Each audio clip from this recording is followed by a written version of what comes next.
자, 이 집은 되게 쉬워요. 되게 쉬워요. 역할군과 조직집합 두 개를 비교하는 개념이에요. 주제는 별로 어렵지 않고요. 이 두 개를 비교하는 과정이 뭐 또 많이 어렵냐? 아닙니다. 되게 쉽습니다. 대신에 뭐 빈칸이나 단답형 후보가 하나 정도 있어요. 나머지는 뭐 눈에 보이는 순서나 삽입 이 정도고요. 여기 동그라미 쳐져 있는 이 아이덴티티 답부터 얘기해 보면 아이덴티티 쓸 수 있어야 되는 거, 고를 수 있어야 되는 거, 그 정도만 기억해 주시면 어떨까 싶어요. 자, 이건 뭐 어법 어휘도 없으니까 가볍게 들어갑니다. 첫 문장 주제 문장인데요. 이렇게 유명한 양반들이 인정을 했어요. 뭐라고 인정했나 봤더니 이 조직 집합이라고 하는 처음 보는 개념이 있어요. 이 조직 집합이라고 하는 것은 생겨났습니다. 개발되었습니다. 누구에 의해서 무엇에 의해서 이 로버트 케이 몰튼이라는 양반의 역할군이라고 하는 개념에서 유추해서 선생님, 이 두 개념 중에 저한테 조금 더 익숙한 건 이거 같아요. 역할군. 역할군이 뭐냐? 요 그림 보면 알 수 있어. 이 본문에 나와 있는 엄마 얘기를 좀 들어보면 여기 있는 엄마가 너희들 자녀와의 관계 속에서는 케어에 완전 헌신하시는 엄마의 역할이고 옆에 있는 남편, 너희들의 아빠와의 관계에서는 부인의 역할이 될 것이고 회사에 가면 부장님, 과장님, 회사에서의 역할이 있을 것이고 또 학교 선생님하고의 관계에서는 학부모의 역할이 있을 것이고 되게 다양한 역할이 있을 거란 말이야. 한 사람이 누구와의 관계를 갖고 있느냐에 따라 그 관계에 따라 정체성이 달라져. 요걸 그대로 확장해서 조직으로 대입을 해봐. 조직 회사라고 보면 회사가 상대의 회사와의 관계 속에 정체성이 달라진다고. 여기 나와 있는 뭐 뒤에 있는 예를 좀만 들어보면 선풍기 만드는 회사야. 내가 선풍기 만드는 회사인데 내가 이 선풍기 제품을 하청을 줘. 날개를 누구한테 만들어 오라고 그래? 연진의 회사한테 만들어 오라고 그래. 그러면 내가 갑의 입장, 뭐 어떤 입장? 부품을 받는 입장. 근데 이걸 조립해서 누구한테 납품하냐면 삼성에 납품을 해. 그럼 내가 을의 입장. 그지? 좀 달라져. 그 과정에서 누구? 공무원을 만나. 공무원과의 관계도 좀 달라지고. 이런 것들처럼 사람이 아닌 조직도 만나는 사람과의 관계에 따라 하는 역할이나 정체성이 달라질 수 있다는 거. 요 개념이 전부야. 그래서 요거 바탕으로 가볼게요. 머튼씨가 이렇게 주목을 하셨는데 한 위치, 한 지위가 있어. 예를 들면 엄마라고 하는 이 지위는 하나와만 연관돼 있는 게 아니라 여러 다른 역할들의 집합, 클러스터가 집합이야. 군집, 집합과 관련이 되어 있다는 점을 주목했고 그 역할은 무엇에 따라 달라지냐면 상대 입장의 정체성에 따라 달라진다 이거야. 그러니까 상대 입장이라는 얘기는 엄마를 기준으로 상대는 자녀가 될 수도 있고 남편이 될 수도 있고 회사의 사람들이 될 수도 있고 학교 선생님이 될 수도 있는 거야. 그 사람의 정체성이 뭐냐에 따라 역할이 달라지더라 이거야. 그래서 순서 A. 그러므로 엄마 한 명이 특별한 역할의 의무가 있습니다. 해야 될 일이 있다는 얘기지, 자녀에게. 또한 남편, 아빠에게는 또 다른 역할의 의무가 있는 거야. 여전히 다른 역할의 의무도 있네요. 아이의 선생님에게는. 이렇게 여러 가지 역할이 있는 거야. 이거랑 마찬가지로. 그래서 하고 싶은 얘기 여기서부터 시작이겠지? 역할군 설명했으니까 조직 개념 설명하겠지? 문장삽이 여기서 되는 거야. 그래서. 마찬가지로 하나의 주어진 조직은 어디에 참여하냐면 다양한 관계 속에 참여합니다. 근데 그 관계는요, 무엇에 따라 달라져요? 특정 파트너나 경쟁자의 정체성에 따라 달라져요. 엄마가 만나는 사람의 지위에 따라 달라진다 그랬지. 자녀냐, 남편이냐, 학교 선생님이냐에 따라 달라지는 것처럼 조직이 만나는 그 다른 조직, 파트너나 경쟁업자, 얘네들의 정체성에 따라 다양한 관계를 맺어가게 된다는 얘기야. 구체적인 예를 들어보겠대. 식료품 공급자가 있습니다. 슈퍼마켓 사장님이지요. 이 양반은 하나의 방식으로 관계를 맺어요. 누구랑? 물건을 공급해주는 사람하고요. 또 다른 관계는요, 고객하고의 관계가 좀 더 달라지겠죠. 그리고 또 다른 관계도 있어요. 도시의 공무원하고는 또 다른 관계가 됩니다. 그래서요, 이 근본적인 개념은 정말 간단합니다. 그러나 그 함축적인 의미는 꽤 다채롭지요. 풍부합니다. 첫 번째, 자, 어떻게 다채롭나 봤더니요. 우리가 질문하게 된대. be led to, 뭐뭐하게 이끌려지다니까 하게 되다라고 이렇게 번역했어. 사람이 질문하게 되는데 무엇에 관한 질문을 하냐면 첫 번째, 조직 집합의 상대적인 규모. 내 회사와 상대 회사의 그 각각의 규모를 우리 회사는 직원 100명이고 내가 상대하는 그 직장은 그 조직엔 직원이 500명이야. 규모가 차이가 나는 거겠지. 또 다른 것도 질문할 수 있어. 역할 파트너, 우리 집단이 아닌 다른 집단. 다른 집단의 파트너가 알고 있는 거지. 다른 집단에 의해서 만들어진 이 요구를 얼마나 알고 있는지에 대한 정도. 이런 것도 물어볼 수 있어. 이거 이해 안 될 거야. 좀 이따 여기 보면 알아. 그 다음에 기대치인데 파트너에 의해서 여겨지는 이러한 기대치가 어느 정도 코인사이드, 부합하고 있는지에 대한 이런 부분들을 질문하는 게 바로 이 영향력이 다채롭다고 얘기하는 거야. 여기까지 이해됐니? 조금 더 한눈에 들어오게 요약해보면 이렇게 된다 이거야. 역할군과 조직 집합은 서로 유사한데 상대 지위의 정체성에 따라 달라지는 것처럼 상대 조직의 지위 정체성에 따라 달라진다. 부연 설명 그대로 갑니다. 회사가 이렇게 상대적 규모라고 하는 건 당연히 아는 거고 역할 파트너 그룹이 다른 그룹의 요구를 인지하고 있는 정도란 얘기는 볼트 만드는 하청업체랑 너트 만드는 하청업체랑 서로 다른 거 만들어 오면 이게 연결이 되겠냐 안 되겠냐 안 되겠지. 그랬을 때 야 너네 볼트 만드는 회사랑 너트 만드는 회사랑 서로 이렇게 의사소통이 안 돼서 어떡할래? 라고 물어보는 질문을 할 수도 있고 파트너가 가지고 있는 기대치에 부합 정도란 얘기는 삼성에서 우리 회사 제품을 자꾸 트집을 잡아서 계약 해지까지 나오면 야 이거 삼성에서 우리한테 요구하는 기대치는 꽤 큰데 좀 더 반성해야 되겠네 라고 하는 반성 시간도 찾아오는 이런 개념들의 복잡한 영향력이 같이 있다는 얘기야. 이해됐나요? 그래서 이 지문의 포인트는 두 개의 유사성이고 그래서 상대 집합의 정체성이라는 키워드를 바탕으로 순서 삽입 정도 보시면 되고 이 부분에서는 내용 파악 위주로 나올 거니까 수능형에서는 맞지 않아. 이해됐니? 수능형에서는 이걸 가지고 물어보기 힘들어. 알았죠? 그 정도만 보시면 돼요. 자, 그 다음 거 질문 갑니다. 고등교육의 비용 효율성. 참, 너희들한테는 어떻게 보면, 이런 질문은 교육적이지 못한 질문이지. 대학 안 가고 그런 선생님 그럼 이렇게 하면 돼요? 대학 교육의 비효율성이란 얘기예요? 네. 근데 살면서 선생님은 느껴보니까 맞는 말 같아. 키워드 찾아볼게. 고등교육의 비용 효율성에 대한 부분인데, 이 비용 효율성이 높다, 낮다? 낮다. 고등교육이 뭐예요, 선생님? 고등교육? 대학 교육이라고 그랬어. 여러분들 중학교, 고등학교까지는 중등교육이야. 알겠지? 대학 교육이 고등교육이야. 다시 말하면 대학 교육은 돈을 투자하는 거 대비 얻는 건 별로 없다라는 의미를 하고 싶어서 이 얘기를 하는 거야. 첫 문장. 어떤 논쟁이 있는데 무슨 논쟁인가 봐봐. 더 많은 교육, 대학 교육 같이 해석하면 돼. 더 많은 교육, 더 많은 교육에 대한 믿음이 왜 이렇게 부적절하고 잘못된 건지에 대한 논쟁이 있습니다. 살면서 굳이 돈 많이 써서 대학교까지 다녀야만 해? 라고 하는 의문, 이런 의문에 대한 논쟁이 있었다 이거야. 그래서요, 누가 등장하냐면 기업가님이 등장을 합니다. 조심스럽게 예측해보자. 기업가가 생각하는 대학 교육과 기업 활동과 비교해 봤을 때 굳이 대학을 나와야지만 기업 활동을 잘할까? 어려운 말로 했네. 쉬운 말로 해봐. 대학교 졸업해야지만 돈 많이 벌어?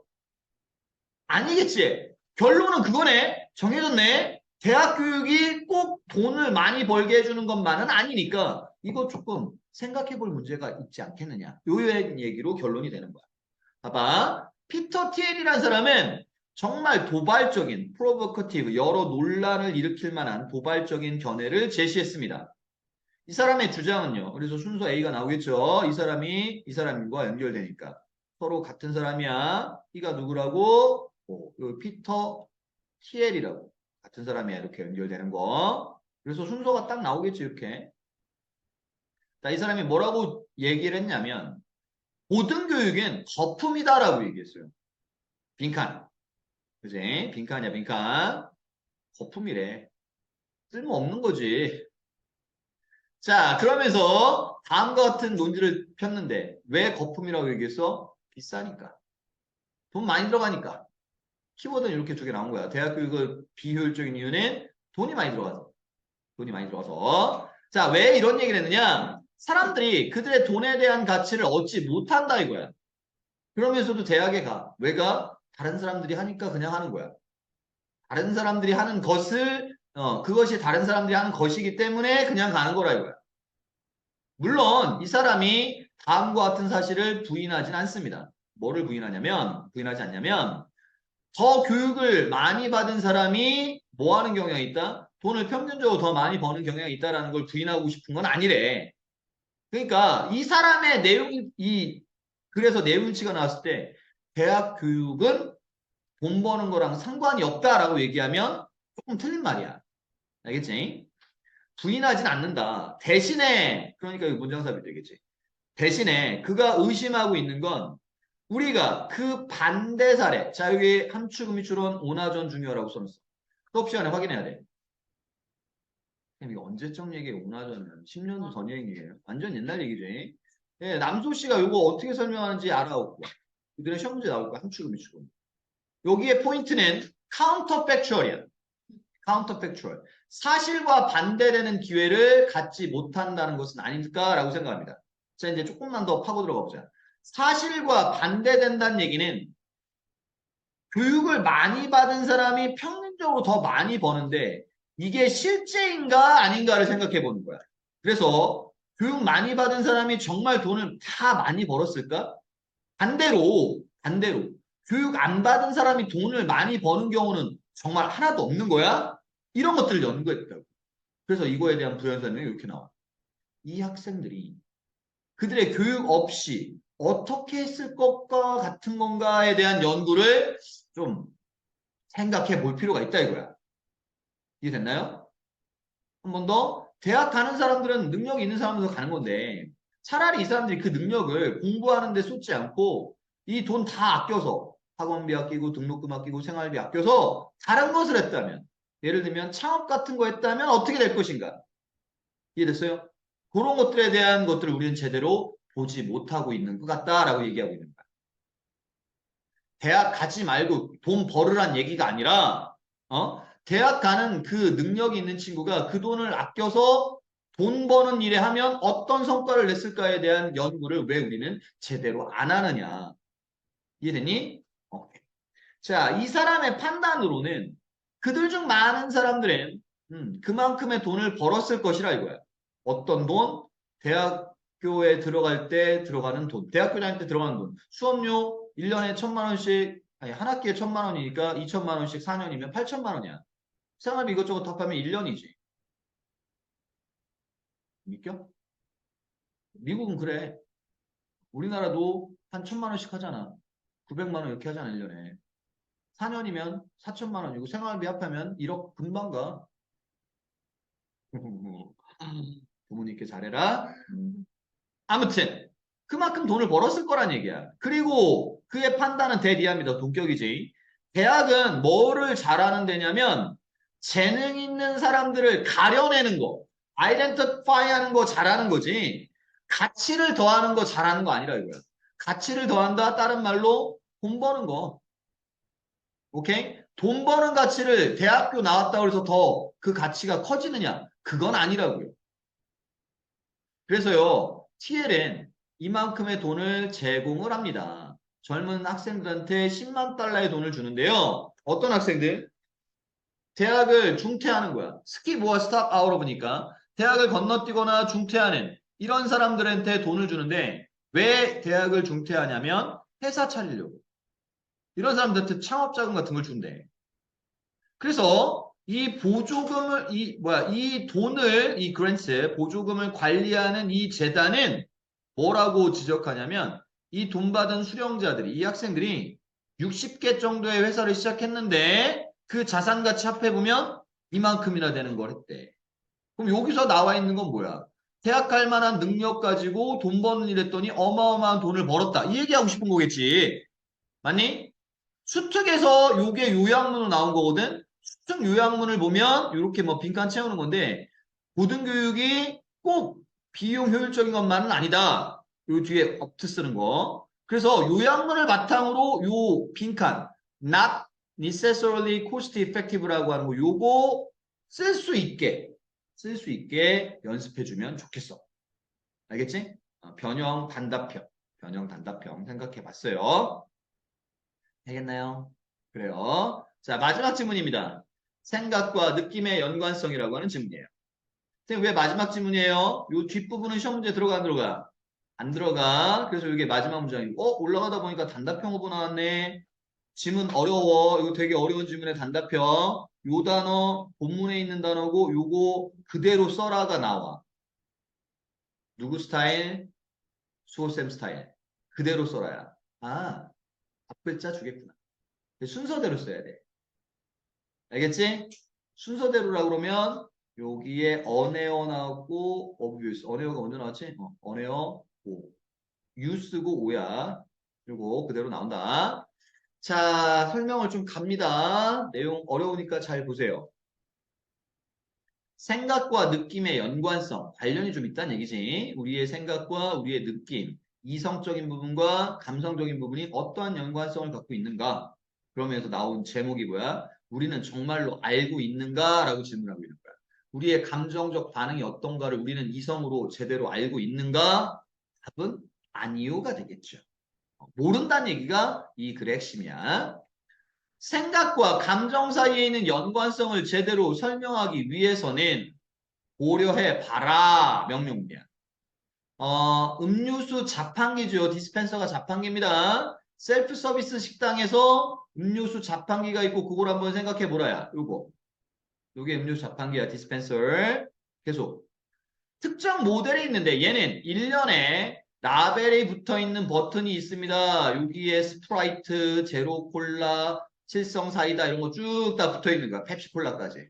라벨이 붙어 있고 그 아래에는 뭐가 있습니다? 스파우츠가 있습니다. 스파우츠가 이 주둥이. 까만 거. 이게 음료수 나오는 거. 주둥이가 있습니다. 그리고 얘네들은 원하는 음료수를 내놓는 주둥이겠죠. 뭐 한다면 우리가 해당 버튼을 누른다면. 됐지? 콜라 누르면 콜라 나오고 사이다 누르면 사이다 나오는 거 그런 얘기야. 근데 이 자판기 말고 우리의 경우 우리 사람의 경우에는 이 버튼은 우리의 해석을 나타내는 거래. 해석이란 뭐 틀렸다 또는 불행하다 끔찍하다 옳다 부끄럽다 또는 내가 틀렸네 나와 같은 이러한 해석을 나타내는 게 버튼이래. 그러면 만약 내가 어떤 특정한 상황 속에서 그 무언가가 잘못됐다라는 이러한 해석에 도달하게 되면 그리고 결과적으로 그 음료수 나오는 버튼을 누르는데 라벨이 내가 잘못됐다고 했으니까 I'm wrong이라고 하는 버튼을 누르겠지. 누른다면 선생님 여기 다면이 어디 있어요? 다면이. if 아무리 봐도 안 보이는데 if 어디 있어요? if 여기 있잖아요. 안 보여? 착한 사람만 보이네. 여기. if가 생략돼서 도치된 거라고요. 원래 문장은 뭐야? if I should야. if I should인데 if가 생략되면서 이렇게 한 거야. 이해됐나요? 이거 가정법 과거 문장인데요. 어법으로 나오면 다른 거 안 나오고 어순 나오겠죠. should I 이거랑 연결되는 여기도 would ideally dispensed 어법이야. 어찌됐건 이런 거 내가 누른다면 그런 감정을 해석해서 I'm wrong이라는 버튼을 누른다면 그러면 당연히 그 자판기는 이상적으로 내놓을 겁니다. 무엇과 관련돼서 이 I'm wrong과 관련돼서 나오는 음료수인 분노라는 감정을 내놓을 것입니다. 됐나요? 그래요. 자, 그러면 내가 인식하고 있는 한 뭐를 특정 버튼을 누르고 그 누른 버튼이 제대로 붙어 있다는 걸 알고 그래서 아마도 그 음료통과 적절하게 연결돼 있다는 거 요걸 내가 알고 있는 한 그 기계는 아무런 문제 없이 작동을 할 겁니다. 화가 났을 때 화난 버튼 누르면 분노가 나오고 슬플 때 슬픈 버튼 누르면 슬픔이 우리 몸에서 나오면 아무 문제 없을 텐데 문제가 없는 게 아니라 문제가 있어. 문제는 안타깝게도 우리들 대부분 알아 몰라 모른다 이거야. 이 연관관계를 모르고 살아간다고. 나도 그렇고 너희들도 그렇고. 어떤 버튼을 눌렀을 때 어떤 게 나오는지 모른다고. 특히나 버튼이 있는지조차도 몰라. 그렇지 않냐? 버튼이란 얘기는 내가 그 해석을 제대로 하지도 못하는 경우도 있단 말이야. 버튼에 대해서 잘 모른다는 얘기는. 이제 그 얘기가 여기 나오니까 봐봐. 우리들 대부분은 모릅니다. 그 연관 관계에 대해서 모릅니다. 멘탈 레벨, 그 머릿속에 있는 그러한 정신적인 관점에서의 해석과 우리의 그거에 상응하는 반응인 감정, 감정 수준에서 이런 것들에 있어서 그 연관 관계를 모릅니다. 분노라고 해서 분노를 눌렀는데 막상 나오는 건 광기가 나오더란 말이야. 슬픔이라고 해서 눌렀는데, 슬픈 줄 알고 눌렀는데 슬픔이 아니라 무관심이 나오고 감정 같은 것들이 그렇다고. 잘 모르더라고 우리가. 이러한 이유 때문에 어떤 이유? 모르고 있다라는 이유 때문에 우리는 종종 어떻게 행동해? 버튼을 계속 누르고 있는 거야. 음료수 버튼을. 그리고 그 계속 누르면 뭐해? 넘치겠지. 컵이 넘쳐나는 모습을 멍하니 보고 있는 거야. 이해되니? 조절이 안 된다는 얘기겠지. 결국 우리는 알아차려 못 알아차려? 못 알아차린대. 우리가 그 버튼을 누르고 있는데 왜냐하면 완전히 버튼의 존재를 모르고 있기 때문에 버튼을 누르고 있다는 것 자체도 알아차리지 못합니다. 다시 한번 이 말을 또 강조하네. 우리는 oblivious합니다. 이 단어 정말 중요한 단어고 단답형이라고 했어 내가. 한 번 더 단답형 틀려오면 어떡할 것 같아? 감당 안 될걸? 갈굼과 선생님의 그 야릿한 눈빛과 찔리는 너희들의 양심 감당 못할걸? 정말 틀리지 마. 시험지 보고 놀래지나 말고. 선생님 시험지 보고 왔어. 보고 왔단 말이야. 이거 꼭 나와. oblivious랑 unaware랑. 알았지?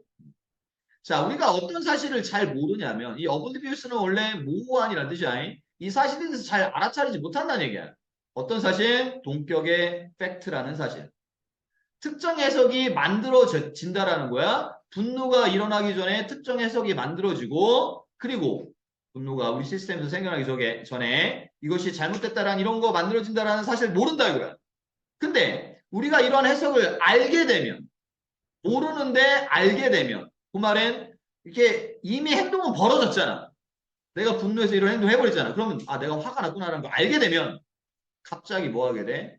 엄지손가락을 계속해서 이 소다 버튼을 누르고 있는 걸 보는 거랑 같다는 거야. 여기서 굳이 내가 이렇게까지 화를 냈어야 돼? 이거 조절했어야 되는데 왜 못했지? 후회하는 거야. 자책하는 거야. 계속 누르고 있는 걸 보고 있다는 얘기는 무엇에도 불구하고 우리가 우리의 컵을 이미 가득 채웠다라는 사실에도 불구하고 버튼을 계속 누르고 있는 거. 이걸 보고 있단 말이지. 또는 실제로 레모네이드나 물을 더 선호하는데 뭐를 누르고 있는 거야? 사이다를 누르고 있는 그런 거란 얘기지. 지금 당장 필요한 건 분노가 아닌 다른 감정인데 나는 나도 모르게 분노의 감정을 누르고 계속해서 분노만 하고 있는 그런 모습이라 이거야. 그러니까 우리가 제대로 우리의 감정이나 이런 것들을 모르기 때문에 문제가 생긴다는 얘기지요. 이해됐나요? 그 자세한 얘기까지는 필요 없어요. 수능형으로 봤을 때 이 수능형의 이 지문에서 포인트는 빈칸에 있는 어느 부분, 모른다라는 이 각각 키워드가 다 빈칸으로 나올 수 있어. unaware나 do not notice나 oblivious 이런 것들이고 마찬가지로 단답형도 그대로 연결돼. 그리고 수능형의 또 하나 포인트는 문장 삽입이 아주 매력적이야. 순서는 당연한 거고 왜? 장문인데 순서 빠지면 뭐 내겠냐? 순서를 네 덩어리로 나누면 더 좋겠고 선생님은. 네 덩어리라는 얘기는 A, B, C, D 이 정도로 구분해서 너희들이 해주면 더 좋겠다는 얘기야. 나는 세 개만 해놨지만 너희들은 네 개로 하면 더 좋겠다. 알겠죠?